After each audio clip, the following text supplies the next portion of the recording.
You're listening to Beyond Wellness Radio, bringing you the cutting edge in health, biohacking, and sports performance. Stay up to date and listen anywhere and anytime on your computer, tablet, or smartphone by subscribing on iTunes. Catch your host, Dr. Justin Marchegiani, as he answers your burning health questions as well as interviews from world-renowned guest experts. For more Beyond Wellness Radio, go to beyondwellnessradio.com.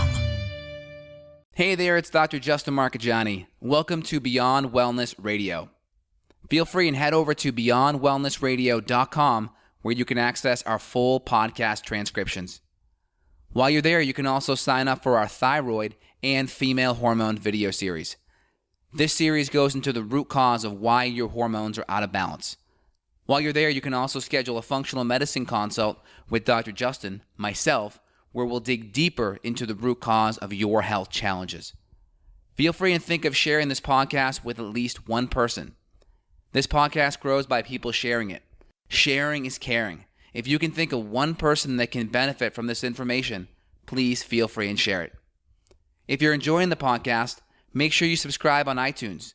You can also click below the video or podcast where you'll see the iTunes review button and leave us a review. You can also sign up for the newsletter at beyondwellnessradio.com where you'll get updates before anyone else. Thank you so much and enjoy the show. Hey there, it's Dr. Justin Marchegiani. Welcome back to Beyond Wellness Radio. We have Jim Klopman here, who's the founder of the Slack Bow. I'm really excited to interview him today. We're going to be talking about exercise and balance and how that can help improve your performance and your brain in general. Jim, welcome to the show. Thank you. I'm really happy to be here. We appreciate it. Excellent. Well, tell me a little bit more about yourself and kind of your journey and how you've gotten up to this point today. Well, at age 50, I wanted to, I ski well. I've been skiing since I was 3, and I wanted to ski well in my 70s and 80s. And I was trying to figure out how to do that. I saw a lot of guys stop skiing or not ski as well. And I knew it couldn't be skill because the more you do something, the better you get. Yeah. And I didn't think it'd be strength because, I'm 64. I'm as strong today as I was when I was 30. So fitness today is awesome. Health, because of guys like you, is awesome. So what was the missing factor? And I determined, I think, at the time that it was balance. So I looked into the industry for some balance training. There wasn't anything that really was a challenge to me. Mm-hmm. So I created some of my own methods, and my skiing got better, which I was kind of shocked at. Then I took these methods and I applied it to other athletes, and they were all getting better in their sports. And I just kind of came to this one determination that balance is a subconscious autonomic system, or part of the ANS, and that you can only ski as fast as your balance system allows you. You can only hit a golf ball as hard as your balance system allows you, because if you go over that limit, you're not going to be able to hold up when you hit the golf ball, or you're going to fall when you ski. Absolutely. And we're talking alpine skiing, right? Yeah, absolutely. But we have great experience with skate skiers and cross-country skiers as well. We have skate skiers that we've trained that will say, I can't believe it. Day one, first day of this year, I was as good as I was last day of last year. There's a massive amount of balance in those two forms of skiing as well. Yeah, I'm actually a water skier, and I also was a long-term alpine skier as well. So huge fan of skiing, a lot of proprioceptive coordination with that. Right. Right. I totally agree. And again, people forget one of the main feedback, the mechanoreceptors to the brain, that's where a lot of the feedback comes from the brain, is from movement.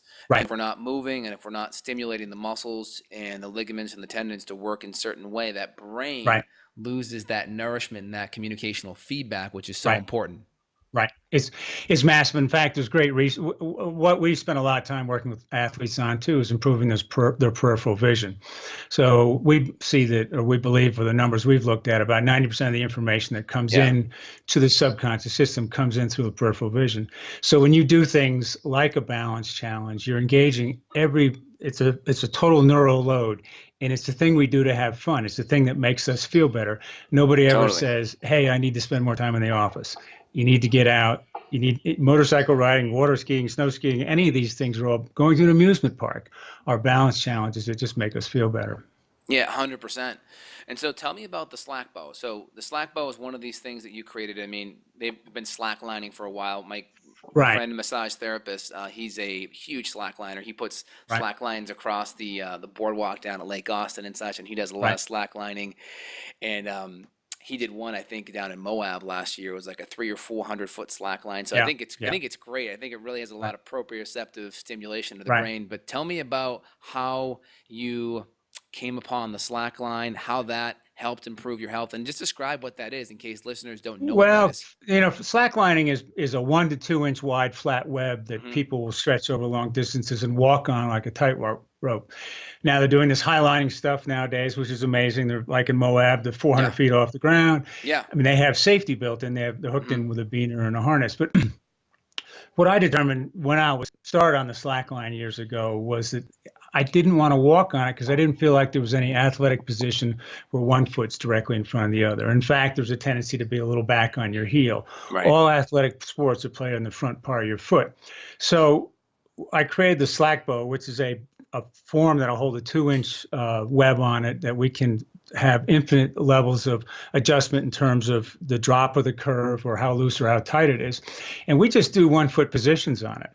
So I then took that and advanced it another step, and we actually have applied for a patent on something called a slack plate, which is it's a 3.5 inch wide plate we put on a 2-inch line. What we determined is a tight wire is easier than a rope.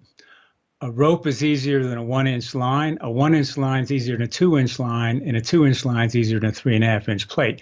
So the wider the platform is under your foot, the harder it is to balance. And we take people through 3 positions. We call it the 12-minute routine. We do straight on, parallel, we do diagonal, where the big toe and second toes on the board, and then we do perpendicular, where we're across the board. These 3 positions represent the 3 major balance challenges that you have. You have a left to right, you have a rotational balance challenge, and you have a front and back challenge. So when we get on there, we do what's called 2 minutes of attempts. Now, I've had slackliners come into the studio and they, hey, can we play on your equipment? I'm like, sure. So they walk back and forth, turn around. They do some cool stuff, jump around. But I say, you want to try what we do? And they go, okay. To stand on a slack line on 1 foot for 2 minutes is pretty damn hard. And we've had the fittest athletes in the world come in and they go, I'm sweating after 30 seconds. And what's happening is you're engaging every little muscle in your body and no big muscles. And then we add other components to that where we do what's called neural loading. We'll have you pick up a kettlebell. It'll throw you off balance. We'll start throwing things at you after either catch or knock off. We'll even make noises around you or bang you with foam sticks. All these things kind of load the neural system differently while you're in this maximal balance challenge. And did you say when the surface area gets wider, it gets harder? Is that what you were saying? Right. That's almost sounds counterintuitive. You think it is more surface area, you think more stability. Can you talk about that? Yeah, well, I'm not sure why. Okay, number one. So here's my guess. One is that we have like this ape-like prehensile ability to kind of grab with the bottom of our feet. Yeah. After all, our hands have 25% of the bones and muscles in our body. Well, our feet also have 25% of the bones and muscles in our body. In a sense, they have similar characteristics in terms of their movement and how they're structured. Now, that's one theory. The other theory is a more mechanical one, that if I'm on something and if I'm just rolling from side to side on a thin form, that's one thing. But now if I'm out here and I roll to the outside, it's turning the whole foot, so to speak, and it now becomes, and we find that if this is the inside of the foot, this is a big toe, this is the outside of the foot. As soon as somebody gets the outside of the foot, because there's really no muscles here, right? As soon as they get here, boom, they go. So we're always trying to keep them slightly pronated, and this is what we talk about too. We believe in knee pronation, and I know it's a sin to talk about that because weightlifting, you're supposed to have your knee straight over your toes. But every athletic move, I don't care what move it is, whether you're turning, hitting, throwing, you end up pronating one knee inside the toe. So we're a big believer in pronating the knee to balance better. And again, it works. That plate makes it more difficult. When you're on a line, it makes it less difficult. And I used to keep a 1-inch line in the gym because I'd get the same challenge all the time, and I get it out and I'd string it up and show people. But I tell people now that come in, they train with me, I said, just next time you see a rope fence, go stand on it. It's easy compared to standing on the 2-inch line. Interesting. And again, that makes sense. Pronation is basically kind of the knee kind of moving inward a little bit, but you're not putting it under load outside of your body weight. So it makes sense that it's more for balance than it is for kind of loaded reps, correct? Well, we will load it too, but we won't load it with massive loads. Don't get me wrong. If you're doing, maximal weightlifting, and we talked about this the other day. Like squats or front squats, those things. You don't want your knees to collapse in that much with those. No, that's a different thing altogether, but we will do And they talk in some of these other sports about Hmm. how do you build strength inside the leg? Because when you're doing squats, you're building a lot of strength on the outside of the, I don't know whether to call them quads or not. I don't know if you know they've discovered a new muscle amongst the quads. So now it's really the quints. But Oh, really? yeah, but I mean, it's just the point is, when you're building in those squats, you're building a lot of strength in the outside leg, but it's the inside of the leg that's pushing off and moving in Hmm. directional, to change directions and whether to hit things. So we'll actually do strength work, but it's not maximal strength work. We'll get people into it. What we call, we'll put one leg low, one leg high on a platform and have them do a squat. And what happens is that lower leg will actually pronate a little bit and carry most of the weight, and the upper leg won't have any weight on it at all. And that's the position that you're in when you run and cut. Okay, interesting. So just trying to understand your progression. So you kind of went to this from a performance enhancement for the Right. skiing aspect, Right. and then were there any neurological issues in the past or neurological brain issues that you were trying to improve or address? None that I knew of. Okay. I've always had this fascination with, I have one of those brains. I've flunked 8th grade 2 years in a row. I flunked ninth grade. And, the report card. Oh, hey, Jim's, brilliant. Why doesn't he get his work done? That kind of Right. thing. And, I've sat on the board of a very large organization that has professional mental health care practitioners, and I was their advisor. So I was exposed to the best psychologists in the world. But finally, one day in my late 50s, I said, something's not right. So I went to see Dr. Daniel Amen, the Yeah. great brain doctor. Yep. And he did a SPECT scan, and they came back and said, boy, you have a lot of brain damage. You've got the brain of an NFL football player. So that means I was on my way to chronic traumatic encephalopathy or early Alzheimer's or dementia. So I was like, oh crap mode. And then one of the great things about their post, review when they were showing me the scans and so forth, they said, boy, you have a tremendous amount of damage to your cerebellum, and we believe in neuroplasticity. So what we want you to do is you need to balance train. And I said, Got well, it. but I do that every day because that's my business. And they go, no, you need to do more. And I go, no, you don't understand. There's nobody my age in this country that has balance as good as I do. I balance train all the time. And they kept arguing with me. And finally I said, screw it. Okay, I'll do more balance work. But then at that point, it sort of made sense to me why I did it and why it made me felt so much better and more integrated. And for me, when I'm skiing, you're a former alpine skier, you're a water skier. Those are high speed, high intensity, huge amount of data coming in the system. Your brain goes quiet. That's when my brain was quiet. It was at 60 miles an hour on a slope. It was not quiet if I'm sitting around on a desk. Right. So I pushed in through that, and I talk a lot about it in the book, but there's a lot of great research that says you take a walk in a cityscape, your brain maybe improves a little bit. You take a walk in an uneven surface, on a path with, fractal surfaces like those trees behind you all over the place, which are all balance challenges, you produce a different level of chemicals in your brain. So, I mean, there's real solid proof that says these balance challenges do help the brain. And it's, you go do these things on the weekends so you can get up and go to work on Monday morning and have it sort of drawn out of you by Friday, and you get up and do it again on Saturday. So Totally. So walk me through that. So you got the SPECT scan. Were you doing this type of slackline training before or pre-SPECT scan? So you were already doing that pre. So and then you mentioned certain areas of the cerebellum, which is this area right in the back of the head there, that first bump. Right. Those areas weren't lighting up? So what happened? Yeah, I mean, what they show in the SPECT scan is they show it looks like a tissue scan, but it's not. You'll see these black holes. I don't have a photo with me, but you see these black holes, and those are non-functioning parts of the brain. So I have a giant ding in the prefrontal cortex, which makes sense because I used to have real bad problems with judgment. I got a big ding in the corpus callosum area, but in the back of the head is just totally muddled and sort of knocked out.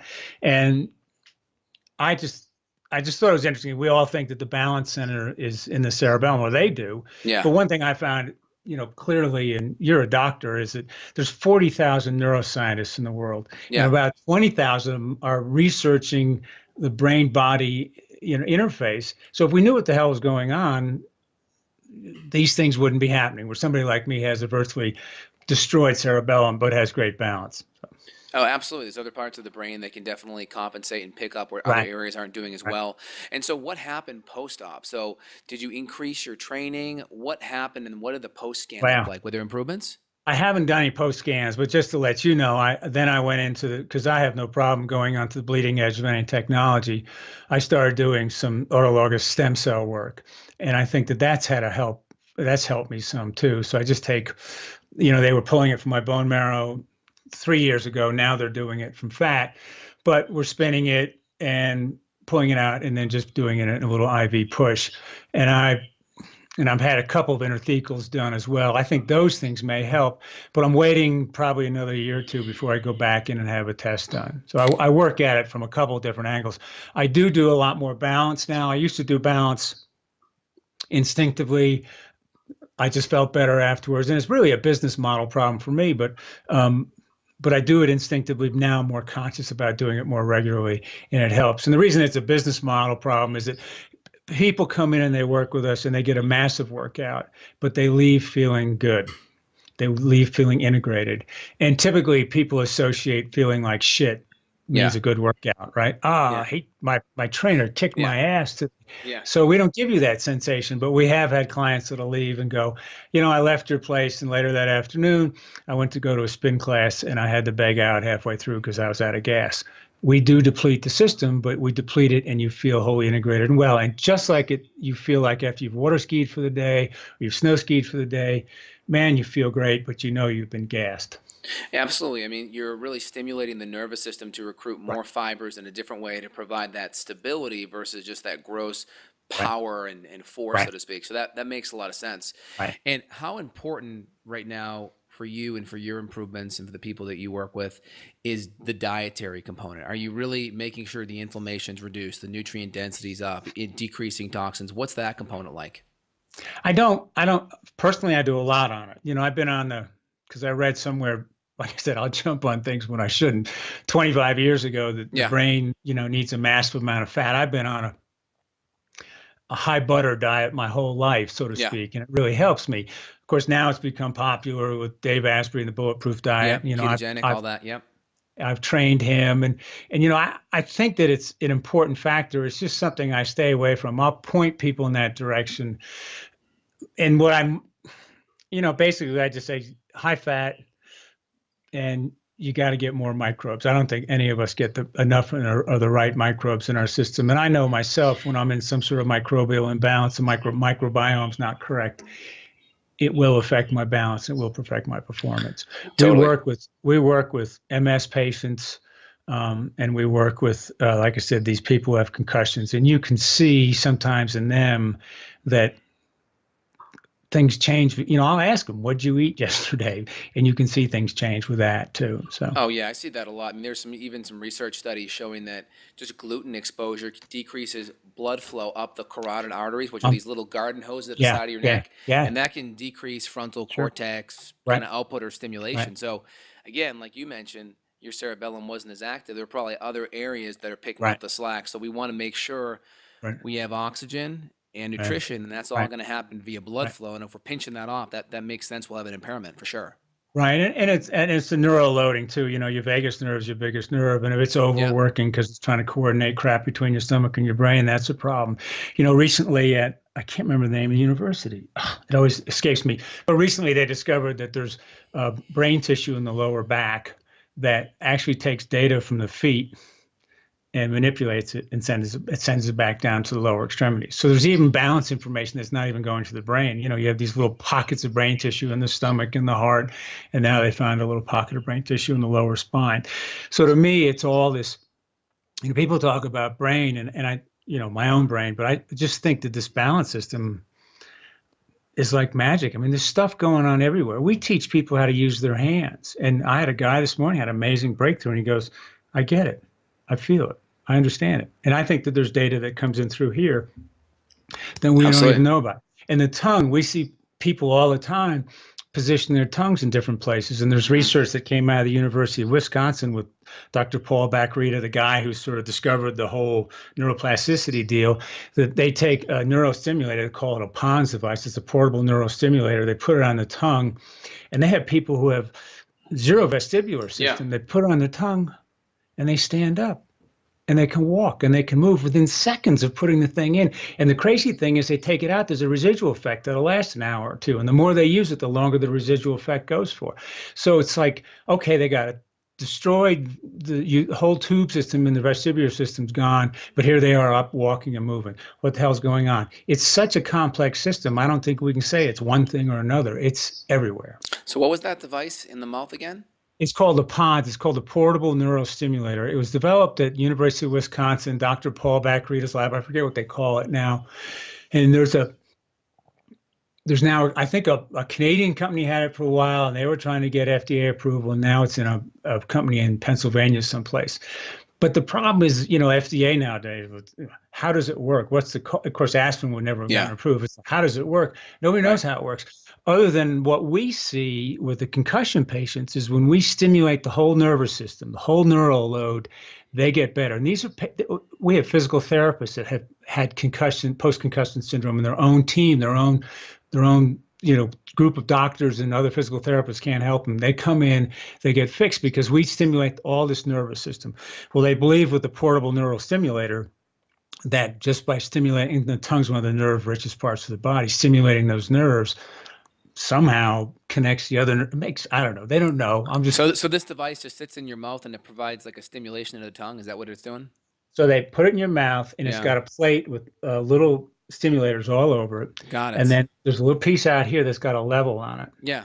So you lean your head to the left, you get stimulation on this side. You lean your head to the right, you get lean back. So the tongue becomes this sort of what those three tubes are supposed to do in your vestibular system. Yeah. Starts to sort of tell you where you are. And that's pretty cool. What's cool, though, is when they take the thing out. And you keep that benefit. Yeah, That's really cool. And it stays for a while, and we have the same results. It'll stay for a while, and then boom, like 2 hours later. And you're talking before about well-being and balance. Bacretta's first patient was a woman named, last name was Schlitz. She had a destroyed balance system. She put this thing in her mouth. 15 seconds, she's up, she's got her balance, and then she'd take it out, and the residual effect would last an hour. It would last longer and longer, but she said, every time, and she knew she had the cure to her balance problem. She said, every time I lost my balance system after that residual effect wore off, I immediately got depressed. And so you have people who have Meniere's disease, they go, oh, it's caused by depression. I'm not so sure that the Meniere's disease is the primary and the depression's the secondary.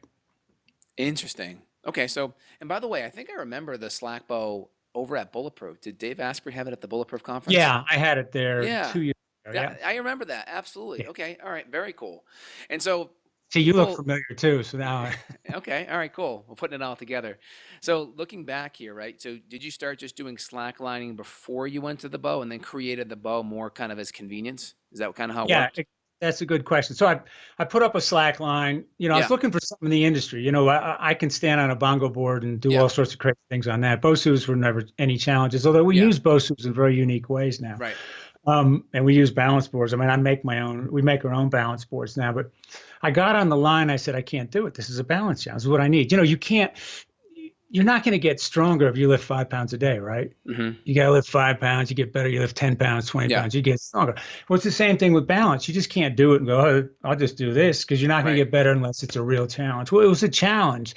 And then I started playing around with it going, well, all balance is on one foot or the other. Whether you're skiing or whatever the sport is, you're putting weight on one foot or the other. Even in your sport of water skiing, it used to be all back.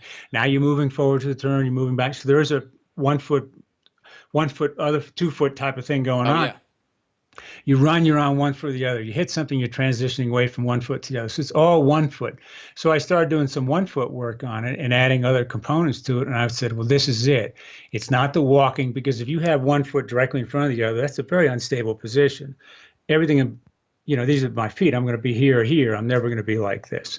So after that, I said, well, I got to do this on a regular basis, but I can't keep stringing it up on trees. I can't keep wrecking trees, So I tried to build my own frame. That didn't work. I contacted Auburn University, and they hooked me up to their senior class, and your senior class, engineering class, designed my slack bow for me. And so they're partners in it, and I got 7 students on my patent with me. That's very cool. And what does a slack bow cost? They're $14.95 plus shipping. It's a big device. It's 15 feet long.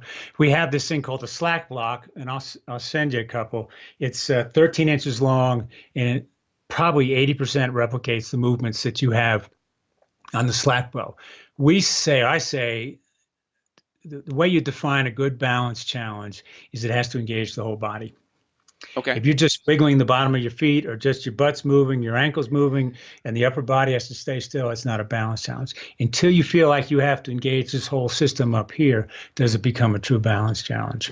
So if someone wants to, try one of these devices or exercises, what's the best, if you're on a slack line or on the slack bow, what are the best top 3 movements to start to kind of get your, foot wet, so to speak? Well, it's a good question. So if you get on a slack line, first of all, it's best to have it close to the ground. If you have to have it high up, and I'll send you some videos, but if you get on our slack bow, we have you close to it. So there's no kind of push to get up there because you'll get exhausted. Right. And you'll wear out your quad. So we just want you to roll on, lift off the other foot. So close to the ground is important. Mm-hmm. The other is to be in an athletic position. The athletic position is if I got one foot on the line, I'm pressing forward on the inside front quadrant of my foot, my knees bent. I'm not bending over at the waist. Yep. I'm dropping down into it. And the other legs kick back a little bit. And then you just kind of have to let things move freely. You can't, we have dancers come in, they want to hold positions, and cheerleaders or other athletes want to hold tight. Yep. You got to let loose, and we'll see athletes that come in and do a lot of big weights. And I know these aren't good medical terms, so I hate to talk like this in front of a doctor, but we consider we have big mobilizer muscles and the small stabilizer muscles. Of course. Well, these guys that are super active with the big muscles, they come in and they can't move. And it's funny, you'll see them and all they can do is wave their hands. And they're like, why are my hands doing this? And I'm going, that's the only thing that you have left that can move. Over time, the more balance they get, the more things start to release. And people have back problems come in. They go, I got a back problem. And then they'll work for 2 hours and they'll come back and they'll call me the next day and go, my back problems, I have no more pain. And I think it's because they've done so much work with the big muscles that all the big muscles can do is kind of go on, off, on, off. And that whole spine area has just got thousands of little stabilizer muscles, and they have to be able to move and flex. And once we activate those, it takes the big muscles from going on, off, and the little muscles start to take over. Yeah, I totally agree. And I think a lot of people, too, just from training and going to the gym, they typically train their muscles in 2-dimensional ways. They use machines that essentially make these muscles big and stupid, and they're 2-dimensional. And that's the problem, because muscles need to work in 3 dimensionals. That's how you get the tendons and the ligaments to work and stabilize, right? And so when you jump on your slack line, for instance, or any type of device that requires 3-dimensional stabilization, you're right. You can barely do anything because your nervous system has to recruit every big muscle that you don't have much range of motion left after the fact. You're 1,000% right. And we see that. The other things that drive me crazy is that when you see in a gym or any weightlifting, it's all bilateral movement. Mm-hmm. There's nothing in sport that's bilateral movement. Everything's going to be ipsilateral, crossing the body, crossing the center line. So this is crazy. Number 2, you see people who, it's a lockout. So I got to go back on my heels. I take my pelvis. I know there's a more anterior posterior tilt, but I call it rolling under, rolling back. Yeah. Yep. They rolled their ass under. They've locked out their knees. They're on their heels. No sport anywhere is played on your heels. Nothing is. And then and I'm sure you see back problems come. You see old men lose their asses because they've rolled them under the whole time. They've lost structure and muscle in their glutes, and now their back's carrying all the weight. Their hamstrings are small, and they got bad backs. I think it's just, I don't get it. Why would you build strength in all these positions and all these motions that you don't use anywhere athletically? Yeah, and that's the thing. A lot of people that have back issues, they lose the ability to have proper hip extension out of the glutes. And so instead of bending, or instead of hinging at the hips, they're bending at the back, and you're getting more ligamentous activation. And the biggest muscles of the body, right? The ones that make the best filet steak ever, right in the glute, they aren't even working. And like you said, these guys, they come in, their glutes are all atrophied, right? You should have that kind of, for a female, you call it an upside down heart shape. And the heart shape's the right side up because their gluteus medius are overactive, and their glute max at the bottom are all weak and atrophied. Right. Exactly. Yeah. I mean, so you get it. So, but when we go in the gym, we don't look at that. And the other is we see people walk. We teach people how to walk. You're walking on these shoes that have, 10 to 15 millimeter lifts, and then you got the toes rolled up. And people are walking in that. We actually stand people up and say, stand with good posture. And then I push them on the shoulders and they just fall over. Right. Then we have them take off their shoes, get on the inside part of their toes, bend their knees a little bit, roll their posterior out a little bit so they're engaging their glutes. They're stable as can be. Then they go back to walking like that. And so we teach people how to walk, because if you want to be an athlete, don't just be an athlete for the 2 hours you're on the tennis court or you're on the football field and then you walk like a nudge the rest of the time. Yeah. You've seen great athletes. When great athletes walk, it's clear that they're great athletes. Because they move like cats. Yeah. And if you think about that, move like that all day long, you're just going to become a better athlete. Absolutely. And I think Paul Chek and Mike Boyle have talked about this too, where a lot of the lifting movements, whether it's a squat or deadlift or even a bench press, you're mounted on the ground and you're pushing or you're extending or you're pressing. And they talked about, like, for instance, you have someone that has a 400 or 500 pound bench press. Well, you get them on a cable on a one leg and then doing a press forward with a single arm. They can't even press nearly as close to when they're stable because the stability isn't there, because you got to be stable before you can recruit, right? There's no doubt about it. And I had an interview with some CrossFit guys the other day, and we talked about CrossFit. And they said, well, I said, you can't lift any more weight than what your balance system will allow you. They said, what do you mean? It's because your body goes, no, damn it, you're going to get hurt. So it'll subconsciously, it is the most powerful part of the ANS. I can slow down my heart. I can speed it up. I can stop breathing. I can start breathing. I can change blood flow. You can't sit here and go, I'm going to lose my balance. You'll fake it. But you're not losing your balance. And you can't stand here and say, I'm going to make my balance better. I can't run and cut any faster than my balance system will allow me. So with the weights, it holds, I can only lift up so much. Well, the guy who won CrossFit Games this year, they had a trail run. I mean, a gnarly ass trail run. I don't know if you saw. God, it was brutal. He kicked everybody's ass. And you could see him moving. And it was the first event. And I just said, this guy's going to win. And then he placed second in the sprints because he cut around the cones better than anybody else. And I looked at his sprint performance the year before. So he placed second in the sprints. I think he would have placed first if he'd been in the same heat as the guy who got number one. Last year in the sprints, he placed 24th and 32nd. Well, you don't get that much better by training over the year. He did something different. And I think somehow he's done something to improve his balance or improve his coordination and agility. So even it's finding its way in the sports like that. And I agree, even when of course, I think lifting weights on your back is patently stupid. But, lifting weights while you're standing, if you improve your balance, you'll be able to lift more and improve your kinetic chain at the same time. Yeah, I'm a huge fan of contralateral and ipsilateral single leg work, whether it's single leg deadlifts or even just presses or just, movement that involves single leg, whether it's a push or pull, I think is a great starting point. Right. Have you heard about the research on Parkinson's in boxing? They've discovered Are you talking about like the injuries, the head trauma? No, they have more the actual movement. Okay, go ahead. Elderly people who have Parkinson's in I don't know what you call them, but retirement homes. Yes. Some trainer several years ago took them to a gym and they just started boxing. People hadn't talked for a couple of years, started talking. People were getting up out of wheelchairs. And to me, everybody goes, oh, well, what's the boxing? Now the researchers looking, I'm going, it's simple. You're doing an ipsilateral crossing the center line movement. And they're just doing this and they're getting healthy. And I'm sure you've seen chronic patients that come in that just seem to have that homolateral left leg, left arm movement. And they're missing that whole ipsilateral movement when they walk and move. Totally, and that makes sense. And hopefully they're not, taking the punches on the other side of the fence with the brain Parkinson's issues going on. That probably wouldn't help.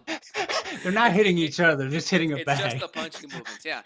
And it's interesting too because I see, some of the main benefits of exercise is really being neurological. And I think there's a handful of CEOs that have written an article where they talk about exercise for them is more brain work than it is muscle work. And frankly, a lot of people they're motivated to exercise typically to lose weight and to look better naked. I mean, that's frankly the major motivations, but we want to step it up one notch and say, okay, yeah, that may be great on the superficial aesthetic side, but your brain and the neurology and your nervous system is even, one level up, I think. You get it. My God, you get it. And I love that you get it, but you're right. How many marketing companies I've spoken to said, well, you need to have some, buff guy that's there. And I said, well, look, I'm 64 and I got like low body fat and I'm fit and all that. And they go, yeah, but you need to have somebody with, the big, massive muscle tits and all that kind of stuff. And I'm not going to do it. So. Right. And so I want to just make sure, let's say people want to, go all in and just start doing some slackline or procure your device. Right. Let's just go over those top 3 exercises one more time. So they jump on it, they're on it, they're kind of in tandem, left leg's in front of the right Well, or vice versa. they don't even have to start on a slack line. They can start on the ground. Okay, great. So start on the ground with one foot, knee bent, the other foot back, and just balance for just a couple minutes like that. Now, if you want an added challenge that you put you don't have to buy my slack block. You can just put a couple sets of folded bath towels underneath it.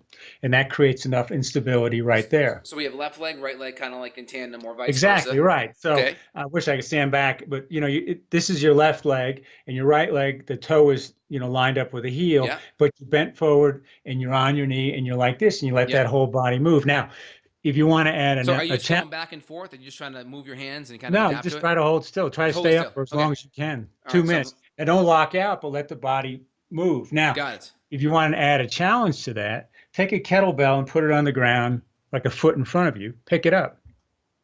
Put it down 6 inches in front of you. Put it down another 6 inches in front of you. You can't bend at the waist to do that. You have to drop down into a deep one-legged squat with that other leg, and it's a massive balance challenge. The lower you get the lower you get on that one leg, it's a massive challenge. So get the other leg off the ground, right? Only on one leg. And then reach out as far as you can. You find that you have to collapse in an organized way. You can't bend at the waist. So your chest are always lined up with your chest is always lined up with your knees. And as you drop down, you go down, down, down. It's harder and harder to pick that thing out in front of you. And you're saying the front leg comes off the ground with that because you're bending over? Yeah. Got it. So it's and like I'll create a video for your folks if you want to hook up, link up to that. But that's one. The other is that, if you want to advance to a slack line, do that. But, there's a lot of people that aren't even ready to do that. Same thing, just get on one foot and just stay up as long as you can on one foot. My partner, Janet, gives me hell because I'm always teaching people how to push them along. The reality is if you stand on a slack line with 1 foot, your body's going to find the right position. Your kinetic chain's going to find the right, all those things are going to come together. I don't have to teach you a thing. And my business would be easy and I'd make more money if I just say, well, get up there and I'll come back and check on you 20 minutes from now, because you'll get better automatically. Here's the thing, it's a software system. So if I teach you how to play golf, you have to spend time learning how to build the skills and those muscle memory things. If I want you to lift weights, you have to lift weights so much to get better. We have people that'll come in and train, and at the end of, let's say, the session, they're at level 2. They come back, they'll be at level 3. The body just is starting to work on it immediately. Right. And improvement is massive. The thing that will happen to you, and again, the slack line, stand on that one leg, is your leg will it'll start to go in what we call sewing machine motion. And we call that neurological confusion. So if you see me on the slack line, I'm steady. I kind of float, but I still move. I can't hold perfectly still. That sewing machine motion is you have the same firing pattern I do. You're just not organized. So your muscles are going, no, you fire. No, you fire. You fire. You fire. Well, don't let that sewing machine motion upset you. You can't consciously go, stop it. Although I have great athletes that go, stop. They yell at it, grab their leg. Just let it happen, because it's your body going, hey, we're figuring this shit out. And they do. And it's amazing how much better you get, how quickly.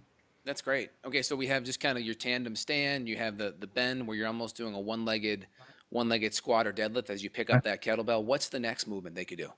Well, another thing that we talk about with the pronation, and again, this is so, it's like, I know young girls have problems with pronation and they're tearing ACLs, but what we do is we say, don't pronate, build strength outside the pronation. I'm like, no, if you pronate, build strength in that. God lets your knee pronate massively. So why aren't I allowed to pronate? So we do what are just simple leaps side to sides. We call them side to sides, but again, I wish I could get away, but if you're like this, we want you to go out, land on the inside front of your foot, land on the inside front of your foot. If you land and you roll to the outside, you've lost control, and we want you just to narrow that stance. You just go boom, boom, boom. And in order to make this happen, your knee has to pronate. Okay. There's nothing, if you try to go straight knee over your toe, you're going to land, and once you're out here, you're going to find yourself tipping over. It's once you get to the outside of the foot, you've lost your balance. There is no balance there. So all balance is on that front inside quadrant of your foot. So what's that last third movement? I want to just make sure we get it for the listeners.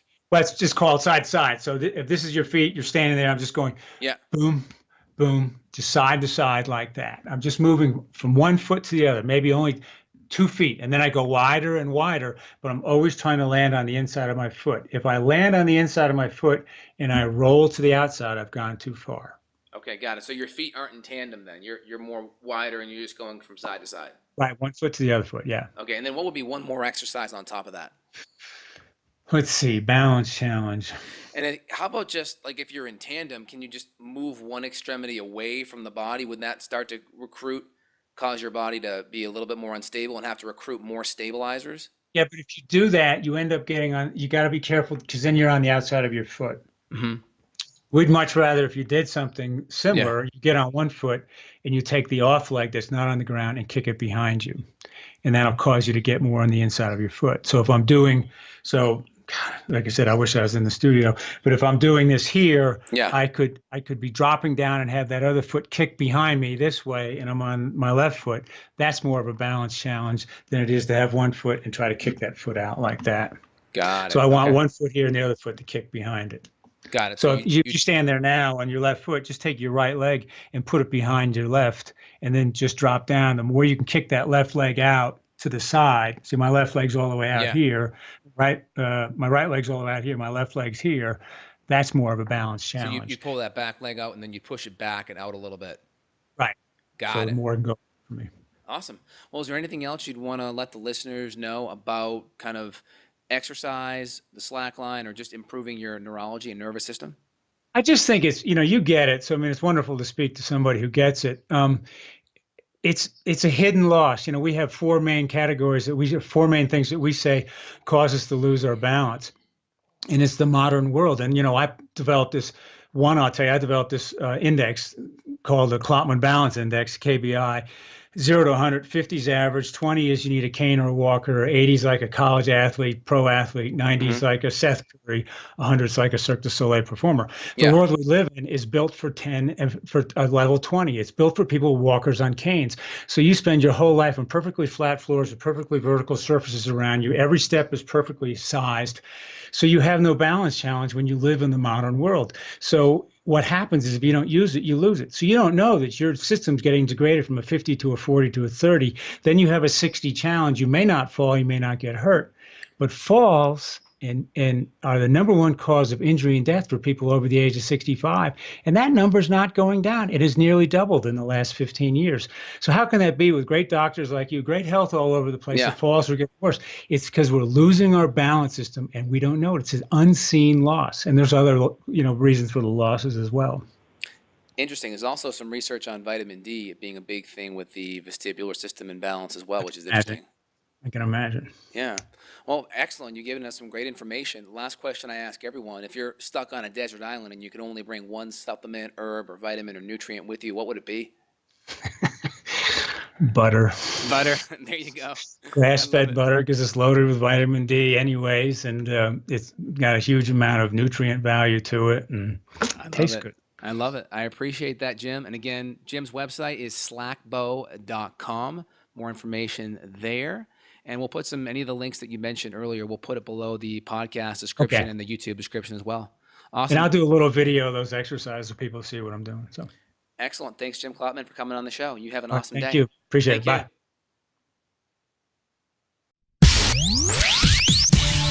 Got a question for Dr. J? Go to BeyondWellnessRadio.com and click the questions button. Then tune in to hear the answer. Also, if you like the show, click below to review us on iTunes. For more Beyond Wellness Radio, go to BeyondWellnessRadio.com.